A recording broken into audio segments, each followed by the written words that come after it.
আমার বাসায় চুরি হয়েছে ঈদের 2 দিন আগে। আমার বাসায় ডিবি, পুলিশ, র্যাব সবাই গিয়েছে। চুরি হয়েছে যেটার জন্য। তো আমার বাসা কোথায় আর ওনার বাসা যেটা জানলাম যে এটা গুলশান থেকে তাকে উদ্ধার করা হয়েছে। তো ববির বাসা তো এটা হতেই পারে না। বন্ধুরা, আমি একটু ধারণা দিচ্ছি। অনেকেই রিকোয়েস্ট করেছেন ববির সাথে কথা বলবেন। অবশ্যই আপনাদের প্রিয় হুমায়ুন ভাই, প্রিয় ববির সাথে অবশ্যই কথা বলবেন। মানে ববির সম্পর্কে ধারণা দিতে চাই যে সে ইউনিভার্সিটির সর্বোচ্চ ডিগ্রিপ্রাপ্ত একটা মেয়ে, ওই লেভেলের পরিবারের সাথে বিলং করে সে।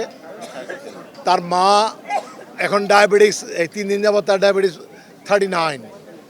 কারণ মেয়েকে নিয়ে যদি কেউ লিখে, যদিও বিষয়টা কিছুই না, কিন্তু তার মার কাছে অনেক কিছু। প্রত্যেকটা মার কাছে সন্তান অনেক সম্মানের, অনেক ভালোবাসার। তো এক একজন এক এক নিউজ করার কারণে তার আত্মীয় স্বজন তাকে পাঠিয়েছে। যদিও ববি কমই দেখেছে এসব দেখার কারণে উনি বেশ সিক হয়ে গেছে। বিষয়টা নিয়ে আপনারা অবশ্যই তার সাথে কথা বলতে পারেন। সে এখানে আছে, কথা বলতে পারেন।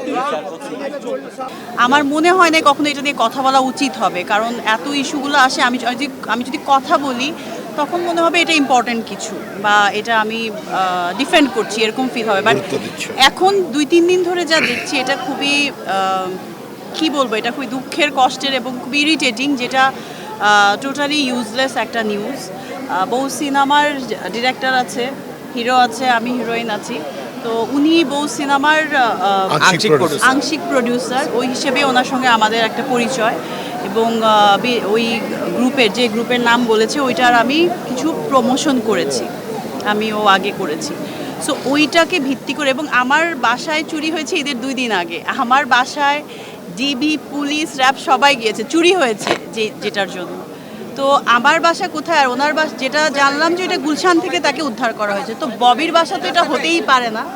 সো কিছু আমি সাংবাদিকদের কাছে আমি সবসময় কৃতজ্ঞ, কারণ আজকের ববি হয়ে ওঠার পেছনে তাদের গুরুত্বটা অনেক বেশি। আমি অনেক সাপোর্ট পেয়েছি, আমি এটার জন্য অনেক কৃতজ্ঞ। এখন যারা এরকম একটা মোবাইল হাতে নিয়ে উল্টাপাল্টা নিউজ করে মানে অনলাইন পোর্টালে দিয়ে দিচ্ছে, ওদের কথা আমি আসলে আমার কিছুই বলার নেই, যে যা পাচ্ছে তাই নিউজ দিচ্ছে উল্টাপাল্টা।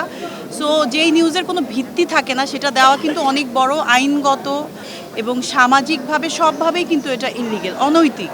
তো আমি আশা করব যে যেহেতু বিষয়টা পরিষ্কার হয়েছে এবং আইনগতভাবেও দেখা গেছে যে ওনার সাথে আমার যাদের কথাই বলছে তাদের কোনো পার্সোনালি প্রফেশনালি ওরকম কোনো মানে নেই, রিলেশন নেই। তো সেটা নিয়ে আমি আশা করব যে তোমরা প্রপারভাবে নিউজটা দিবে।